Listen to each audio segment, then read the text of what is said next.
আসসালামু আলাইকুম সবাইকে। ছেলের আবদারে চলে আসলাম এই ছোট্ট মিনি পার্কটাতে। আশা করি সবাই ভালো আছেন। আমি আল্লাহর মধ্যে খুবই ভালো আছি। আমি গেছিলাম একটু গদখালিতে আমার ছেলের জন্য কিছু ফ্রুট কিনতে। বাড়িতে আসার পথে তো আর নাই করতে পারলাম না আমার ছেলের আবদারে। এই যে আমি এখন দাঁড়িয়ে আছি টিঙ্কামির পাশে, খুব ভালো লাগছে না? মোটু পাতলু আমার ফেভারিট একটা কার্টুন। আমি বড় হয়েও দেখছি। কে কে আমার মতো পছন্দ করেন অবশ্যই জানাবেন।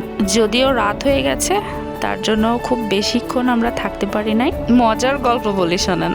আসার সময় আমি যে ফ্রুটটা নিয়ে আসছিলাম সেটা আমি টিকিট কাউন্টারের ভিতরেই রাখছি। এখন ওদের ভিতরেই যে ওরা ছিল, ওরা মজা করে কলা খেয়ে ফেলছে। আবার এখানে গাইজ দেখো বাচ্চাদের খেলার জায়গাও আছে, খুবই সুন্দর একটা পরিবেশ, বেশ ভালো লাগছে। তারপর আমি যখন ফ্রুটগুলো লাস্ট আনতে গেছি তখন তো একটা ভাইয়া বলে উঠছে, আপু আমরা কিন্তু কলা খেয়ে ফেলছি, জাস্ট কিছু মনে করবেন না। আর যে কলাটা খাইছে তার সাথে খুবই এনজয় করছিল। আসলে আমি আসার পথে ফল কেনার সাথে সাথে ঝাড়ুও কিনে নিয়ে এসেছিলাম।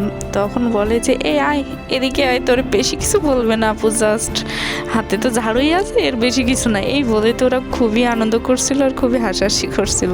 গাইস এর ভিতরে যে এত সুন্দর কয়টা হরিণ আছে আমি জানতাম না। আমার তো দেখে খুবই ভালো লাগলো। আমার ছেলেটাও খুবই এনজয় করছিল হরিণগুলো দেখে।